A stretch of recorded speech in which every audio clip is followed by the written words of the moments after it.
Welcome to Pseudopod, the weekly horror podcast. We're here to scare and entertain you, so if we're only scaring you, then please bail out the episode. We won't mind, and another one will be along next week, promise.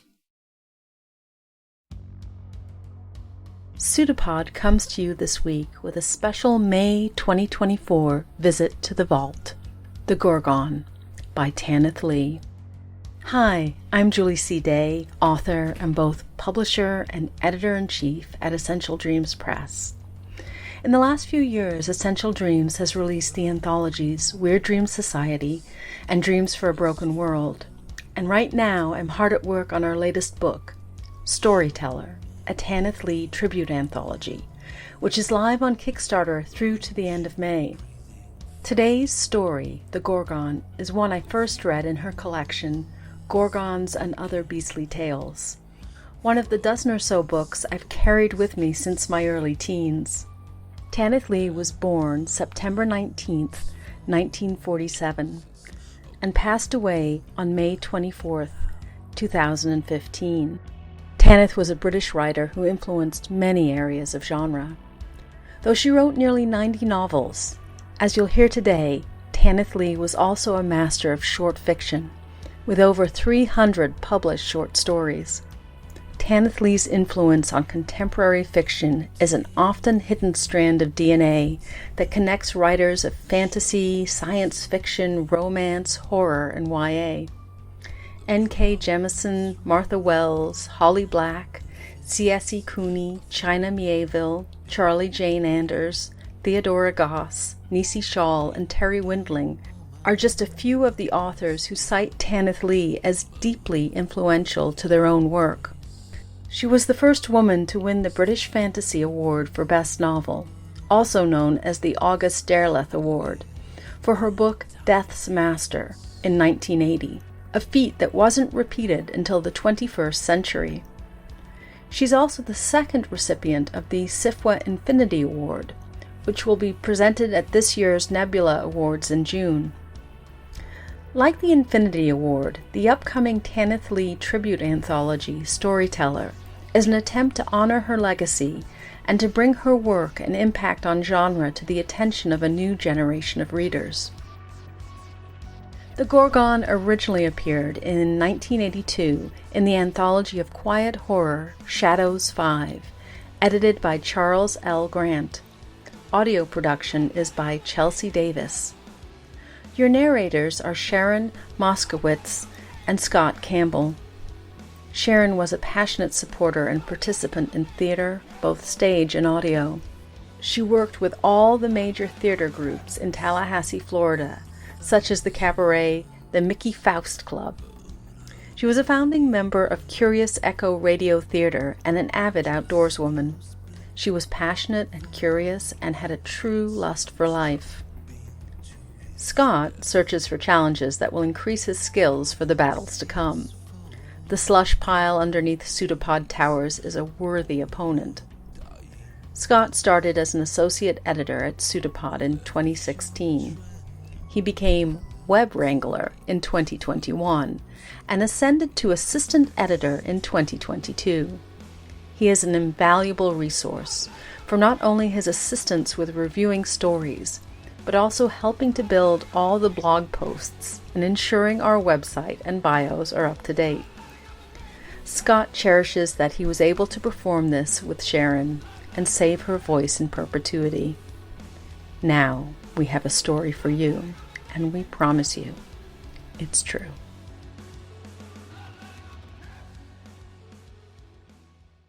The Gorgon by Tanith Lee. Read to you by Scott Campbell and Sharon Moskowitz. The small island, which lay off the larger island of Dafu, obviously contained a secret of some sort, and day by day, particularly night by night, began to exert an influence on me, that I must find it out. Dafu itself, or more correctly herself, for she was a female country, voluptuous and cruel by turns in the true antique fashion of the goddess, was hardly enormous. A couple of roads, a tangle of sheep tracks, a precarious escalating village, rocks and hillsides thatched with blistered grass. all of which overhung an extraordinary sea, unlike any sea in which I had encountered elsewhere in Greece. Water which might be mistaken for blueness from a distance, but which, from the harbor or the multitude of caves and coves that undermined the island, revealed itself to be a clear and succulent green, like milky limes or the bottle glass of certain spirits. On my first morning, having come on to the natural terrace, the only recommendation of the hovel-like accommodation, to look over the strange green ocean, I saw the smaller island, lying like a little boat of land moored just wide of Defoe's 3 hills. The day was clear, the water frilled with white where it hit the fangs in the interseas below the terrace. About the smaller island barely a ruffle showed. It seemed to glide up from the sea, smooth as mirror. The little island was verdant also. Unlike Defoe's limited stands of stone, pine, cypress, and cedar, the smaller sister was clouded by a still, lambent haze of foliage that looked to be woods. Visions of groves, springs, a ruined temple, a statue of Pan playing the panpipes forever in some glade, where only yesterday it might seem a thin column of aromatic smoke had gone up. These images were enough, fancifully, to draw me into inquiries about how the small island might be reached. And when my inquiries first met with a polite bevy of excuses, next with a refusal, last with a blank wall of silence, as if whoever I mentioned the little island to had gone temporarily deaf or mad, I became, of course, insatiable to get to it, to find out what odd, superstitious thing kept these people away. Naturally, the Defoe were not friendly to me at any time beyond the false friendship one anticipated extended to a man of another nationality or clime, who can be relied on to pay his bills, perhaps also allow himself to be overcharged, even made a downright monkey in order to preserve goodwill. In the normal run of things, I could have had anything I wanted in exchange for a pack of local lies, a broad local smile, and a broader local price. That I could not get to the little island puzzled me. I tried money, and I tried barter. I even, in a reckless moment, probably knowing I would not succeed, offered Pitos, one of the younger fishermen, the gold and onyx ring he coveted. My sister had made it for me, the faithful copy of an intaglio belonging to the house of Borgia, no less. Generally, Pitos could not pass the time of day with me without mentioning the ring, adding something in the nature of, "If you ever want a great service, any great service, I will do it for that ring." I half believe he would have stolen or murdered for it, certainly shared the bed with me. But he would not, apparently even for the Borgia ring, take me to the little island. "You think too much of foolish things," he said to me. "For a big writer, that is not good." I ignored the humorous aspect of big, equally inappropriate in the sense of height, girth, or fame. Pitos' English was fine, but when he slipped into mild inaccuracies, it was likely to be a decoy. "You're wrong, Pitos. That island has a story in it somewhere. I'll take a bet on it." "No fish today," said Pitos. "Why do you think that is?" I refrained from inventingly telling him that I had seen giant swordfish leaping from the shallows by the smaller island. I found I was prowling Defoe, but only on the one side, the side where I could get a view or views of her sister. I would climb down into the welter of coves and smashed emerald water to look across at her. I would climb up and stand, leaning on the sun-blasted walls of a crumbling church, and look at the small island.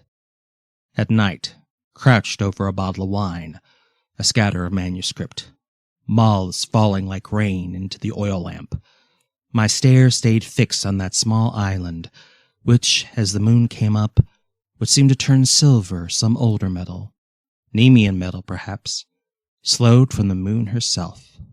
Curiosity accounts for much of this, and contra-suggestiveness.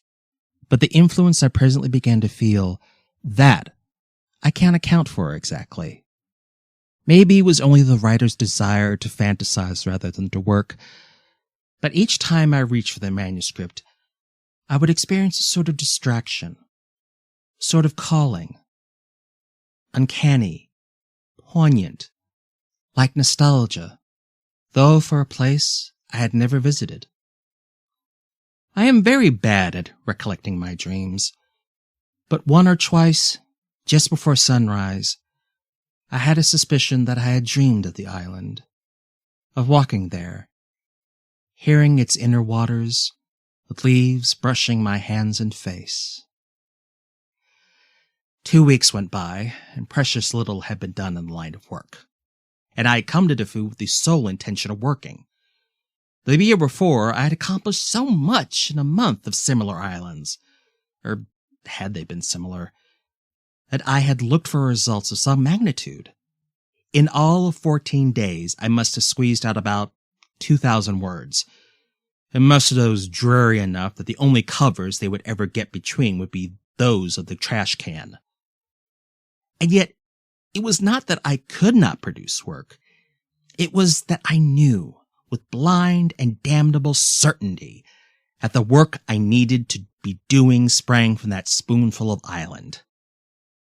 The first day of the third week, I had been swimming in the calm stretch of sea west of the harbor, and had emerged to sun myself and to smoke on the parched hot shore. Presently, Pitos appeared, having scented my cigarettes. Surgical and government health warnings had not yet penetrated to spots like Defu, where filtered tobacco continues to symbolize Hollywood or some other amorphous, anachronistic surrealism still hankered after and long vanished from the real world beyond. Once Pitos had acquired a cigarette, he sprawled down on the dry grass, grinned, indicated the Borgia ring, and mentioned a beautiful cousin of his, whether male or female I cannot be sure. After this had been cleared out of the way, I said to him, "You know how the currents run. I was thinking of a slightly more adventurous swim, but I'd like your advice." Pitos glanced at me warily. I had had the plan as I lazed in the velvet water. Pitos was already starting to guess it. "Currents are very dangerous, not to be trusted except by harbor." "How about between Defu and the other island? It can't be more than a quarter mile. The sea looks smooth enough once you break away from the shoreline here." "No," said Pitos. I waited for him to say that there was no fish, or a lot of fish, or that his brother had gotten a broken thumb, or something of the sort. But Pitos did not resort to this. Troubled and angry, he stabbed my cigarette half-smoked into the turf. "Why do you want to go to this island so much?" "Why does no one else want me to go there?" He looked up then, and into my eyes. His own were very black, sensuous, carnal, earthbound eyes, full of orthodox sins and extremely young in a sense that had nothing to do with physical age, but with race, I suppose, the youngness of ancient things, like Pan himself, quite possibly. "Well," I said at last, "are you going to tell me or not? Because believe me, I intend to swim out there today or tomorrow." "No," he said again. And then, "You should not go. On the island there is a—" And then he said a word in some tongue neither Greek nor Turkish, not even the corrupt Spanish that sometimes penetrates from Malta. "A what?" Pitos shrugged helplessly. He gazed out to sea, a safe sea without islands. He seemed to be putting something together in his mind, and I let him do it. Very curious now, pleasantly unnerved by this waft of the occult I had already suspected to be the root cause of this ban. Eventually he turned back to me, treated me once more to the primordial innocence of his stare, and announced, "The cunning one." "Ah," I said. Both irked and amused, I found myself smiling. At this, Pitos's face grew savage with pure rage, an expression I had not witnessed before. The facade kept by foreigners had well and truly come down. "Pitos," I said, "I don't understand." "Meda," he said then, the Greek word, Old Greek. "Wait," I said. I caught at the name, which was wrong, trying to fit it into a memory. Then the list came back to me, actually from Graves, the names which meant the cunning. Meda, Medea, Medusa. "Oh," I said. I hardly wanted to offend him further by bursting into loud mirth. At the same time, even while I was trying not to laugh, I was aware of the hair standing up on my scalp and neck. "You're telling me that there's a Gorgon on the island?" Pitos grumbled unintelligibly, stabbing the dead cigarette over and over into the ground. "I'm sorry, Pitos, but it can't be Medusa. Someone cut her head off quite a few years ago, a guy named Perseus." His face erupted into that awful expression again. Mouth in a rictus, tongue starting to protrude, eyes flaring at me. Quite abruptly, I realized he wasn't raging, but imitating the visual panic contortions of a man turning inexorably into stone. Since that is what the Gorgon is credited with, literally petrifying men by the sheer horror of her countenance, it now seemed almost pragmatic of Pitos to be demonstrating. It was, too, a credible facsimile of the sculpted Gorgon's face, sometimes used to seal ovens or jars. I wondered where he had seen one to copy it so well. "All right," I said. "Okay, Pitos, fine."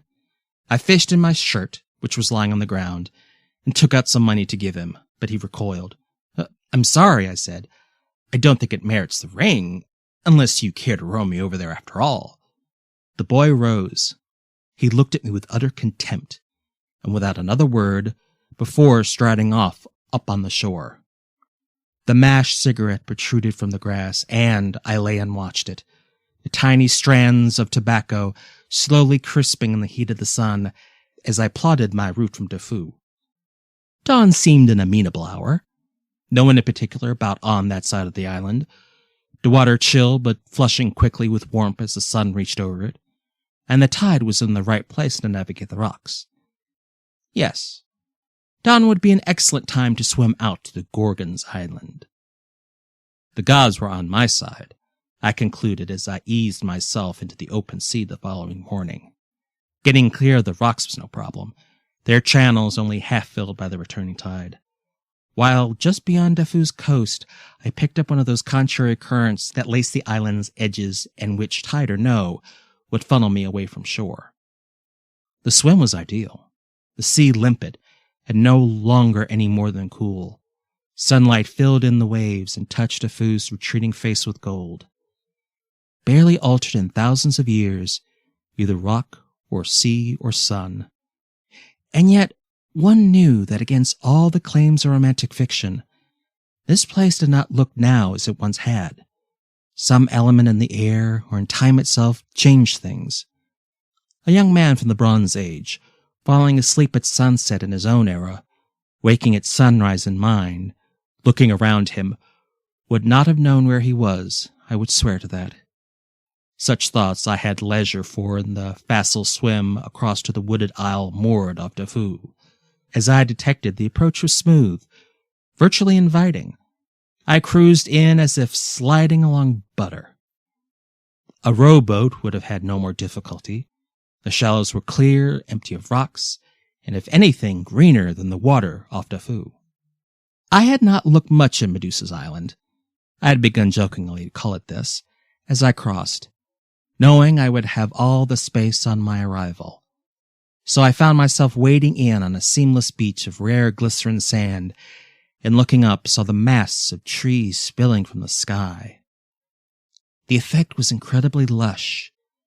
So much heavy green, and seemingly quite impenetrable, while the sun struck in glistening shafts, lodging like arrows in the foliage, which reminded me very intensely of huge clusters of grape on the vine. Anything might lie behind such a barricade. It was already beginning to get hot. Dry, I put on the loose cotton shirt and ate breakfast packed in the same waterproof wrapper, standing on the beach impatient to get on. As I moved forward, a bird shrilled somewhere in its cage of boughs, sounding an alarm of invasion. But surely the birds, too, would be stoned on Medusa's Island, if the legends were correct. And when I stumbled across the remarkable stone carving of a man in the forest, I would pause in shocked amazement at its verisimilitude to life. 5 minutes into the thickets of the wood, I did indeed stumble upon a carving, but it was of a moss-grown little faun. My pleasure in the discovery was considerably lessened, however, when investigation told me it was scarcely classical in origin. Circa 1920 would be nearer the mark. A further minute, and I put the faun from my mind. The riot of waterfalling plants through which I had been picking my way broke open suddenly onto an inner vista much wider than I had anticipated. While the focal point of the vista threw me completely, I cannot say what I really been expecting. The gray-white stalks of pillars, some temple shrine, the spring with its votary of greenish rotted bronze, none of these would have surprised me. On the other hand, to find a house before me took me completely by surprise.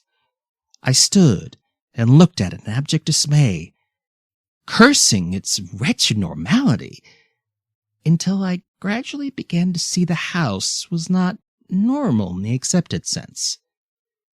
It had been erected probably at the turn of the century, when such things were done. An eccentric two-story building, intransigently European. That is the Europe of the North, with its dark walls and arched roofing.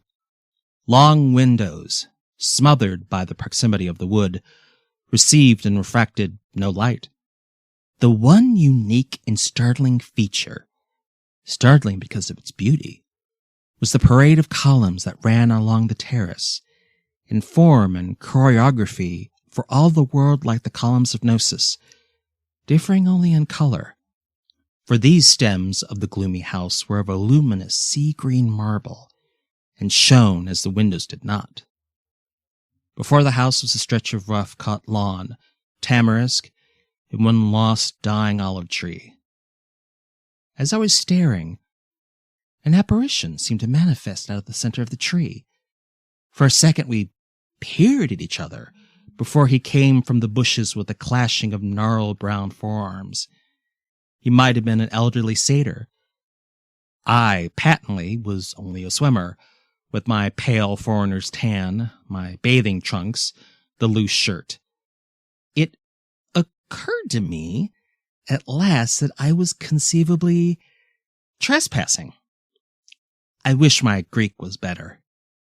He planted himself before me and shouted intolerantly, and anyone's Greek was good enough to get the drift that I should go.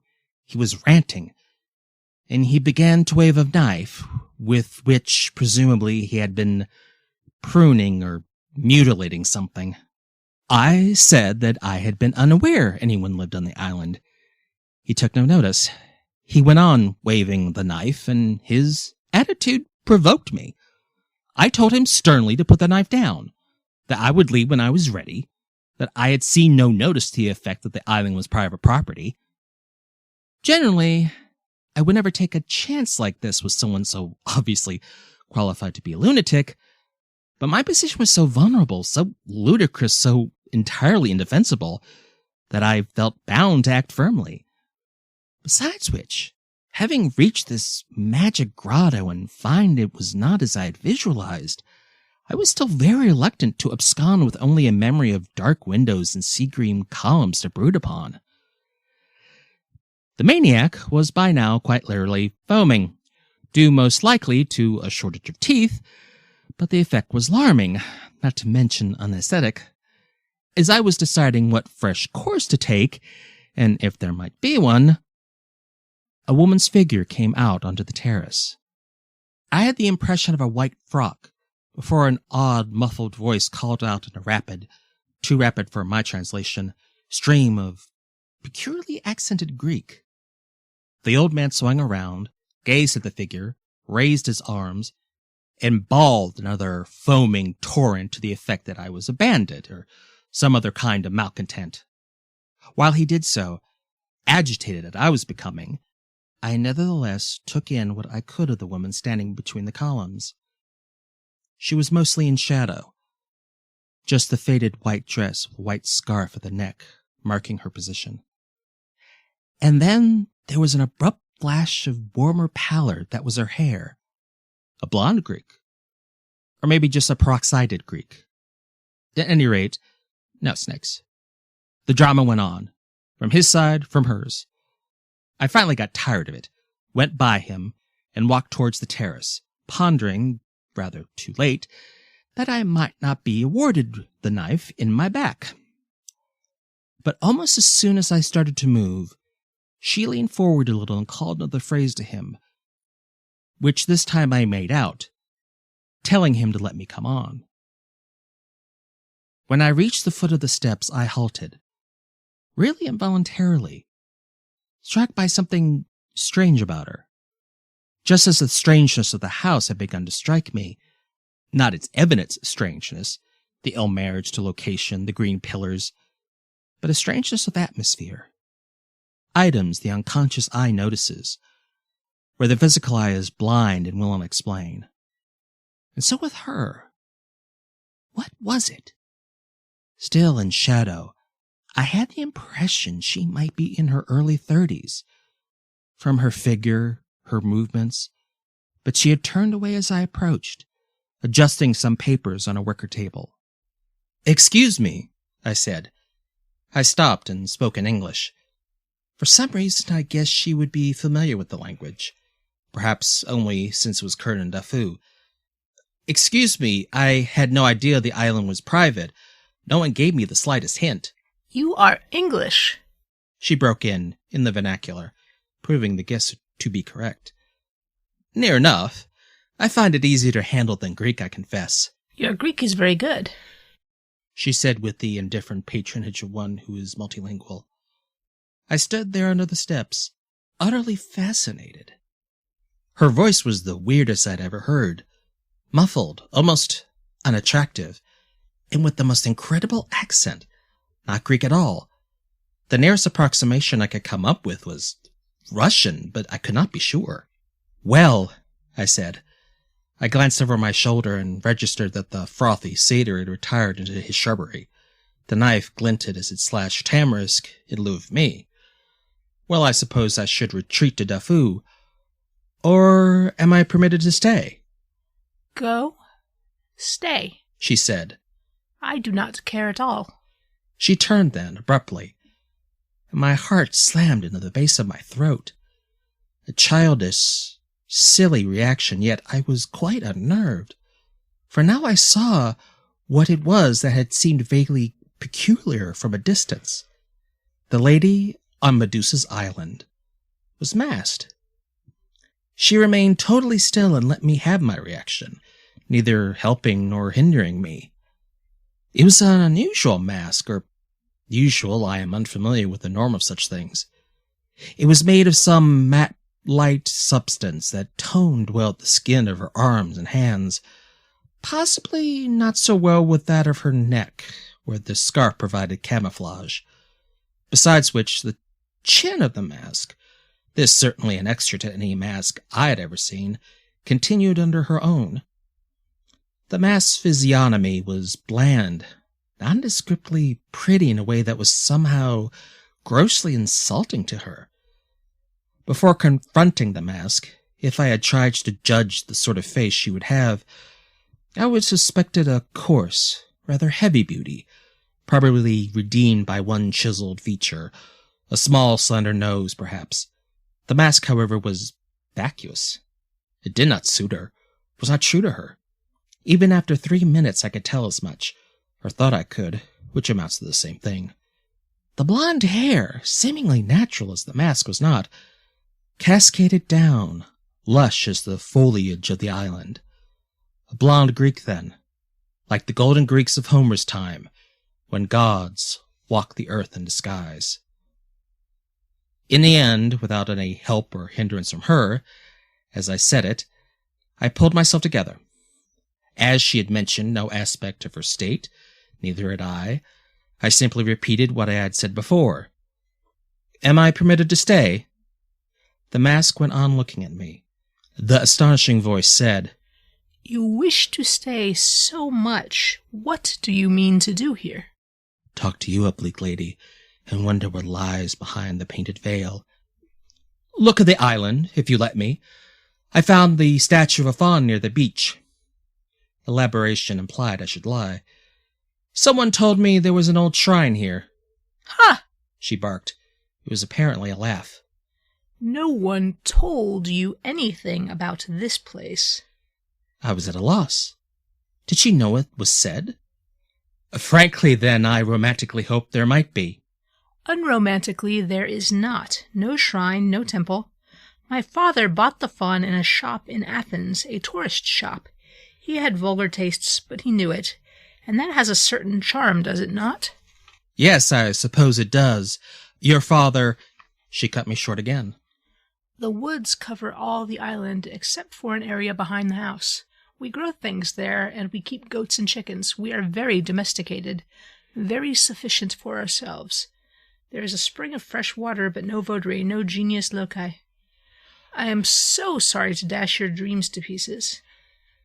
It suggested itself to me, from her tone of amusement, from little inflections that were coming and going in her shoulders now, that she might be enjoying this.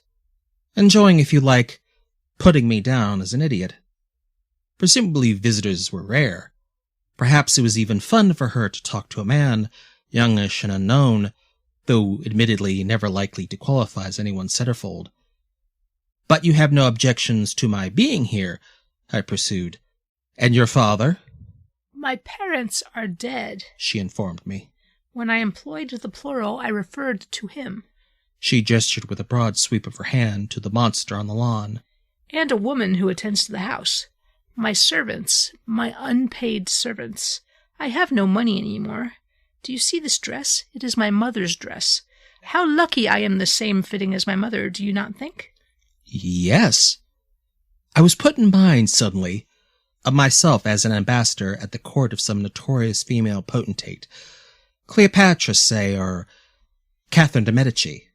You are very polite, She said, as if telepathically privy to my fantasies. I have every reason to be. What reason? I'm trespassing. You treat me like a guest. And how, She said, vainglorious all at once. do you rate my English? It's wonderful, I speak 11 languages fluently. she said with offhanded boastfulness. 3 more I can read very well. I liked her.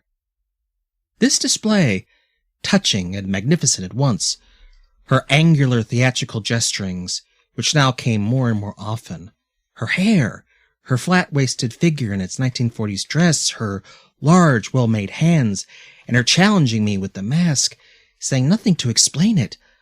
All this hypnotized me. I said something to express admiration, and she barked again, throwing back her blonde head and irresistibly, though only for a moment, conjuring Garbo's Queen Christina. Then she walked down the steps straight to me, demonstrating something else I had deduced, that she was only about an inch shorter than I. I will show you the island. Come. She showed me the island. Unsurprisingly, it was small. To go directly around it would maybe have taken less than 30 minutes. But we lingered, over a particular tree, a view, and once we sat down on the ground near the gushing milk-white spring. The basin under the spring, she informed me, had been added in 1910. A little bronze nymph presided over the spot, dating from the same year, which you could tell in any case from the way her classical costume and her filleted hair had been adapted to the fashions of hobble skirt and Edwardian coiffure. Each age imposed its own overlay on the past.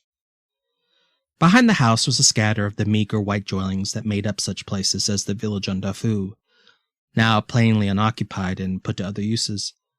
Sheltered from the sun by a colossal cypress, 6 goats played about in the grass. Chickens and an assortment of other fowls strutted up and down, while a pig, or pigs, grunted somewhere out of sight.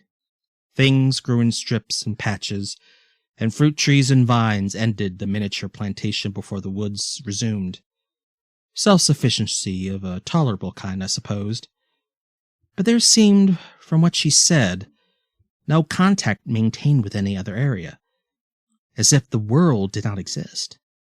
Postulated that a blight or harsh weather intervened, what then? And the old satyr, how long would he last to tend the plots? He looked 200 now, which on the islands probably meant 60. I did not ask her what contingency plans she had for these emergencies and inevitabilities. What good, after all, are most plans?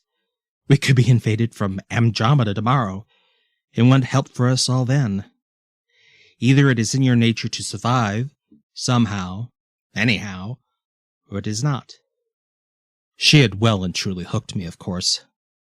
If I had met her in Athens, some sun-baked afternoon, I would have felt decidedly out of my depth, taken her for cocktails, and foundered before we even reached the dinner hour.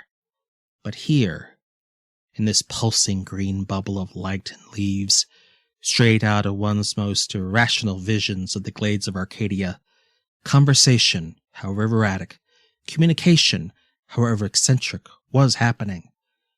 The most inexplicable thing of all was that the mask had ceased almost immediately to bother me. I cannot, as I look back, properly account for this.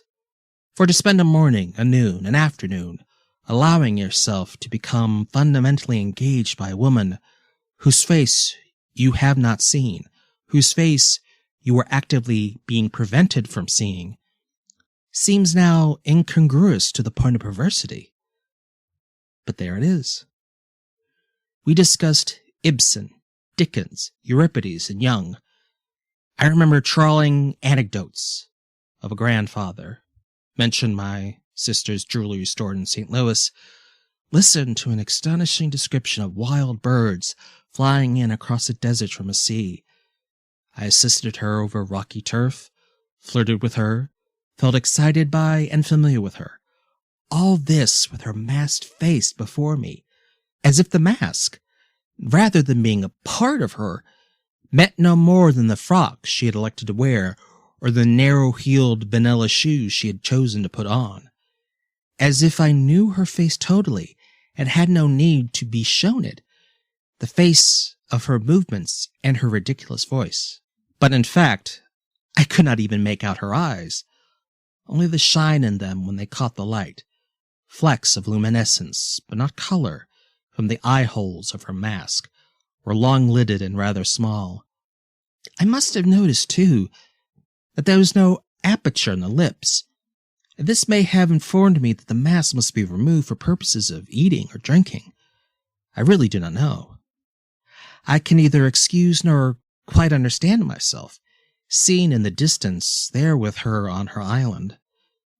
Hartley tells us that the past is another country. Perhaps we also were other people, strangers yesterday. But when I think of this, I remember, too, the sense of drawing I had had, of being magnetized to that shore, those trees, nostalgia for a place I'd never been to.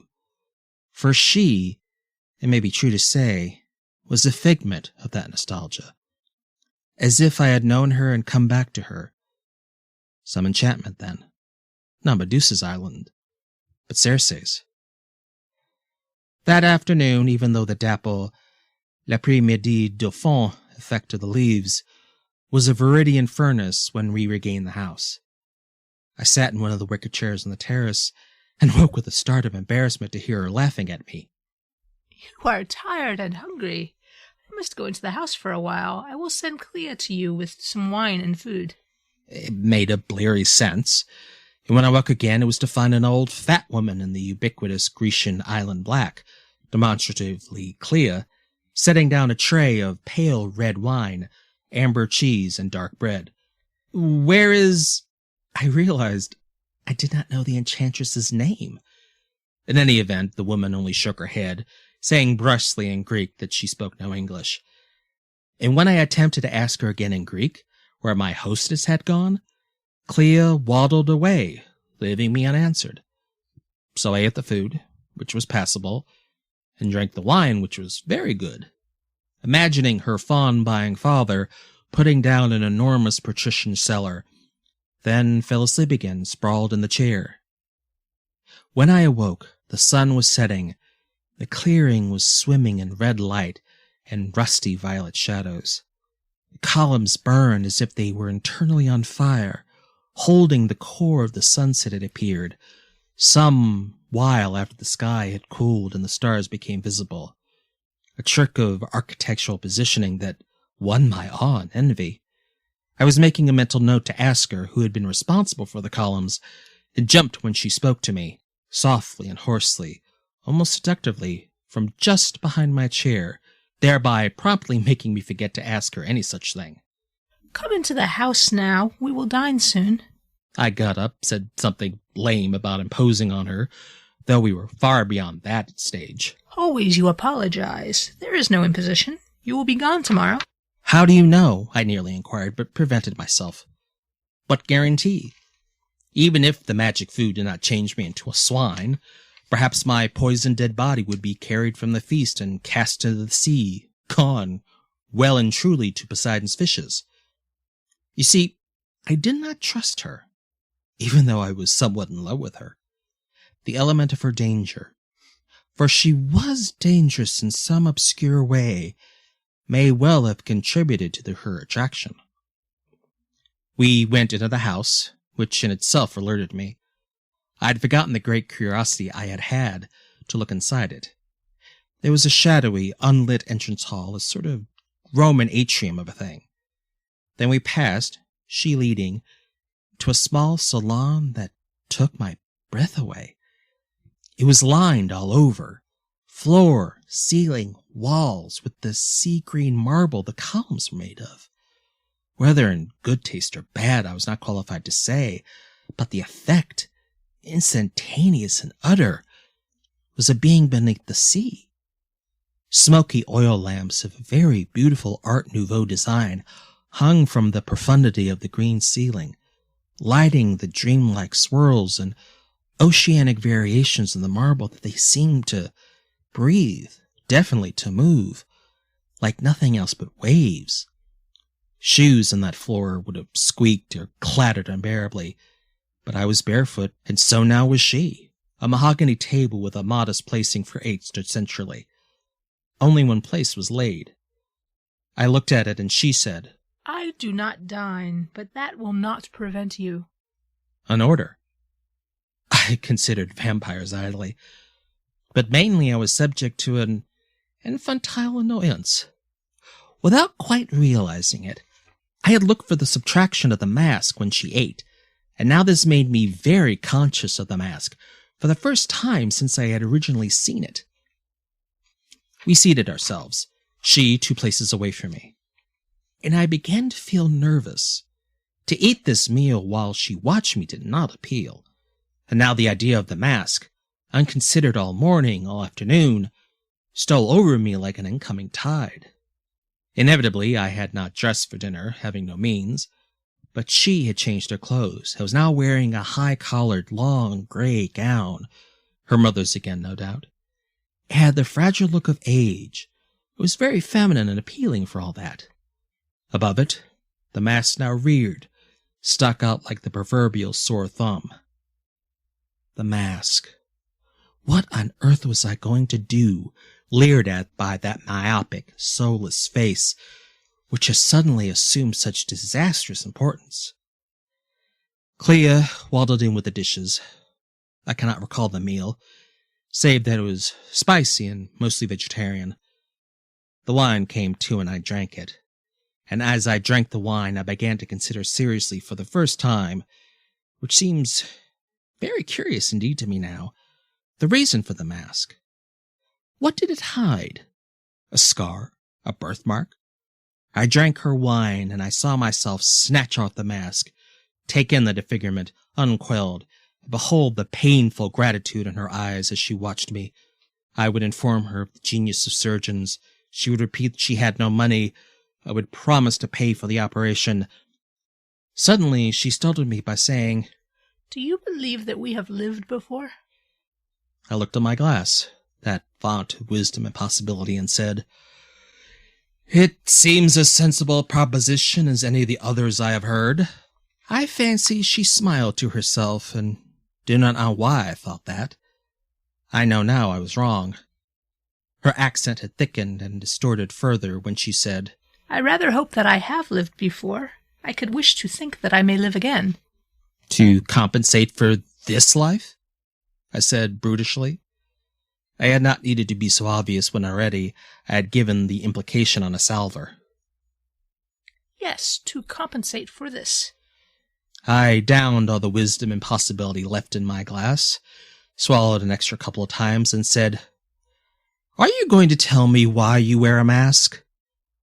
As soon as I had said it, I grasped that I was drunk, nor was it a pleasant drunkenness. I did not like the demanding tone I had taken with her, but I was angry at having allowed the game to go on for so long. I had no knowledge of the rules, or pretended I had not, and I could not stop myself. When she did not reply, I added on a note of ghastly banter, "Or shall I guess?" She was still, seeming very composed. Had this scene been enacted before? Finally she said, "I would suppose you do guess it is to conceal something that I wear it." "Something you imagine worth concealing, which perhaps isn't." That was in the stilted fanfare bravado. I had braced myself, flushed with such stupid confidence. "Why not?" I said, and I grow cold when I remember how I spoke to her. "Take the damn thing off. Take off the mask and drink a glass of wine with me." A pause. Then, "No." Her voice was level and calm. There was neither eagerness nor fear in it. "Go on," I said, the drunk not getting his way. Aware, oh God, he could get it by the power of his intention alone. "Please! You're an astounding woman. You're like this island, a fascinating mystery. But I have seen the island. Let me see you." "No." I started to feel, even through the wine, I had made an indecent suggestion to her, and this, along with the awful cliches I was bringing out, increased my anger and my discomfort. "For heaven's sake," I said, "do you know what they call you on Dafu?" "Yes." "This is absurd. You're frightened." "No, I am not afraid." Afraid. Afraid to let me see. But maybe I can help you." "No, you cannot help me." "How can you be sure?" She turned in her chair, and all the way to face me with the mask. Behind her, everywhere about her, the green marble dazzled. "If you know what I am called on Dafu, are you not uneasy as to what you may see?" Jesus! Mythology and superstition and ignorance. I assure you, I won't turn to stone. "It is I who have done that." Something about the phrase, and the way in which she said it, chilled me. I put down my glass, and in that instant, her hands went to the side of the mask, and her fingers worked at some complicated strap arrangement which her hair had covered. "Good," I said. "Good. I'm glad." But I faltered over it. The cold night sea seemed to fill my veins where the warm red wine had been. I had been heroic and sure and bold, the stuff of celluloid. But now that I had my way, with hardly any preliminary, what would I see? And then she drew the plastic away, and I saw. I sat there. Then I stood up. The reflex was violent, and the chair scraped over the marble with an unbearable noise. There are occasions, though rare, when the human mind grows blank of all thought. I had no thought as I looked at her. Even now, it can evoke those long, empty seconds, that lapse of time. I recollect only the briefest confusion, when I believed she still played some kind of hideous game, that what I witnessed was a product of her decision and her will, a gesture. After all, Pitos had done this very thing to illustrate and endorse his argument, produced this very expression, the eyes bursting from the head, the jaw rigidly outthrust, the tendons in her neck straining, the mouth in the grimace of a frozen, agonized scream, the teeth visible, the tongue slightly protruding, the Gorgon's face on the jar or the oven, the face so ugly, so demented, so terrible, it could petrify. The awful mouth writhed. "You have seen," she said. Somehow the stretched and distorted lips brought out these words. There was even the nuance of humor I had heard before, the smile, although physically a smile would have been out of the question. You have seen. She picked up the mask again, gently, and put it on, easing the underpart of the plastic beneath her chin to hide the convulsed tendons in her throat. I stood there, motionless. Childishly, I informed myself that I now comprehend the reason for her peculiar accent, which was caused not by some exotic foreign extraction, but by the atrocious malformation of jaw, tongue, and lips, which somehow must be fought against for every sound she made. I went on standing there, and now the mask was back in place. When I was very young, I suffered without warning from a form of fit or stroke. Various nerve centers were paralyzed. My father took me to the very best of surgeons. You may comfort yourself with that. Unfortunately, any effort to correct the damage entailed a penetration of my brain so uncompromisingly delicate that it was reckoned impossible, for it would surely render me an idiot. Since my senses, faculties, and intelligence were otherwise unaffected, it was decided not to risk this dire surgery, and my doctors resorted instead to alternative therapies, which patently were unsuccessful. As the months passed, my body adjusted to the unnatural physical tensions resulting from the facial paralysis. The pain of the rictus faded, or grew acceptable. I learned both how to eat and how to converse, although the former activity is not attractive and I attend to it in private. The mask was made for me in Athens. I am quite fond of it. The man who designed it had worked a great many years in the theater and could have made me a face of enormous beauty or character, but this seemed pointless, even wasteful. There was a silence, and I realized her explanation was finished. Not once as she stumbled. There was neither hurt nor madness in her inflection. There was something. At the time I missed it, though it came to me after. Then I knew only that she was far beyond my pity or my anguish, far beyond even from my terror. And now, she said, rising gracefully, I will leave you to eat your meal in peace. Good night. I wanted, or rather I felt impelled, to stay her with actions or sentences, but I was incapable of either. She walked out of the green marble room and left me there. It is a fact that for a considerable space of time, I did not move. I did not engage the swim back to the food that night. I judged myself too drunk and slept on the beach at the edge of the trees, where at sunrise the tidal water woke me with a strange, low hissing. Green sea, green sunlight through leaves. I swam away and found my course through the warming water and fetched up, exhausted and swearing, bruising myself on Defue's fangs that had not harmed me when I left her. I did not see Pitos anywhere about, and that evening I caught the boat which would take me to the mainland. There's a curious thing which can happen with human beings. It is the ability to perform for days or weeks like balanced and cheerful automata, where some substrata, something upon which our codes or our hopes had firmly rested, has given way. Men who have lost their wives or their god are quite capable of behaving in this manner for an indefinite season, after which the collapse is brilliant and total.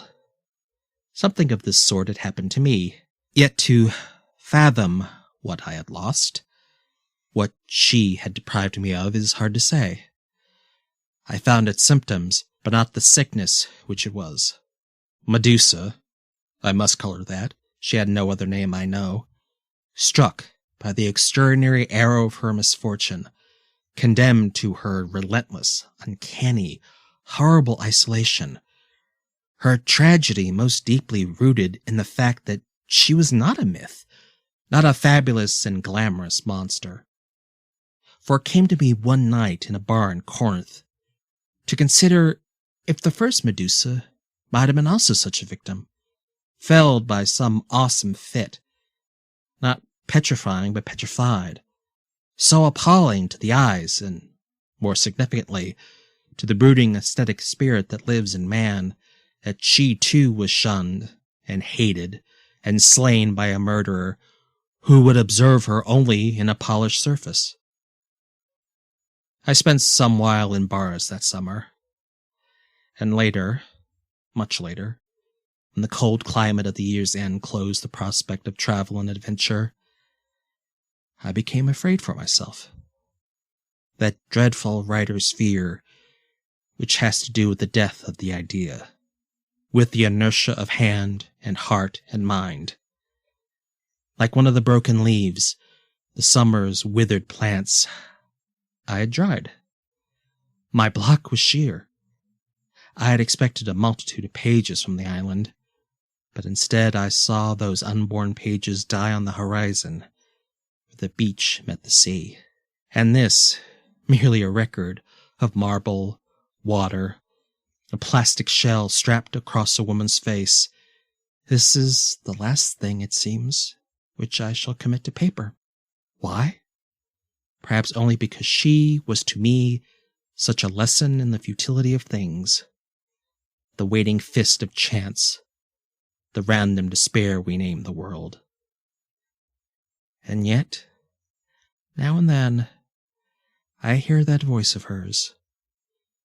I hear the way she spoke to me. I know now what I heard in her voice, which was neither pain nor shame in it, nor pleading, nor whining, nor even a hint of the tragedy, the Greek tragedy of her life. And what I heard was not dignity either, or acceptance, or nobleness. It was contempt. She despised me. She despised all of us, who live without her odds, who struggle with our small struggles, incomparable to hers. Your Greek is very good, she said to me, with the patronage of one who is multilingual. And in that same disdain, she says over and over to me, that you live is very good. Compared to her life, her existence, her multilingual endurance, what are my life or my ambitions worth? Or anything? It did not occur immediately, but still it occurred. In its way, the myth is perfectly accurate. I see it in myself. Scent it, taste it, like the unscent of an inescapable disease. What they say about the Gorgon is true. She has turned me to stone. After that reading, I completely understand why Tanith Lee's The Gorgon won the 1983 World Fantasy Award for short fiction. I'm left with a delicious sense of veils removed and the horror, the random nature of horror in the world exposed, alongside the horror experienced secondhand through our protagonist of being forced to face one's own unexamined and unacknowledged inadequacies.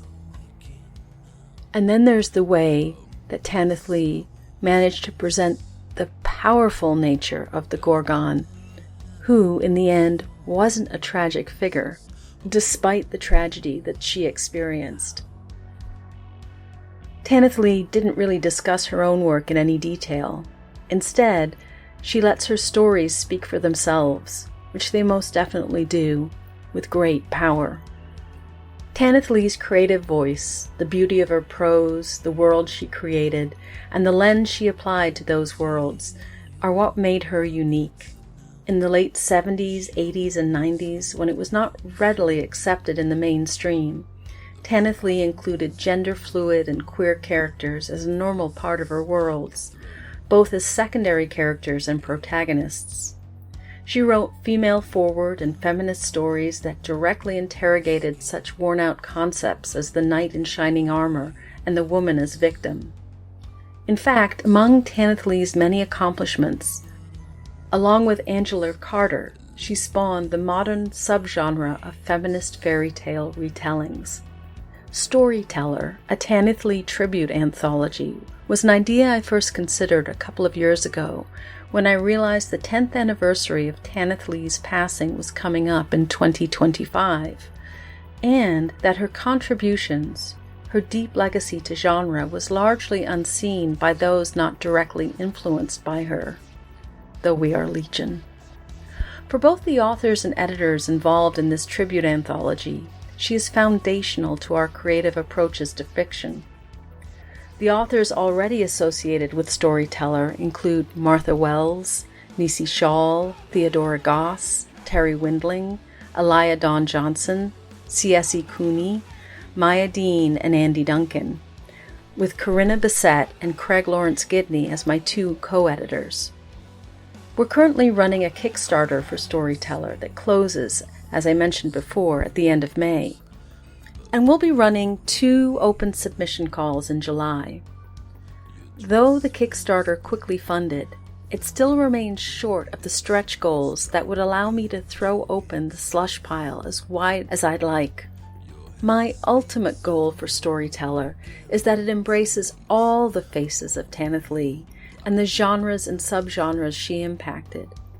I have a huge amount of faith that we're going to end up with a feast of a book, overflowing with passionate and passionately talented writing. Drop by our Kickstarter and check out what we're up to. Backers are always welcome. Pseudopod is part of Escape Artists Incorporated and is distributed under a Creative Commons Attribution Non-Commercial No Derivatives 4.0 International License. Theme music is by permission of Anders Manga. Pseudopod knows. Either it is in your nature to survive, somehow, anyhow, or it is not. An arm appeared from nowhere on the shape, seemingly projected like the pseudopod of a protozoan. It's a pseudopod. It's a big foot. It's all about podcasts these days.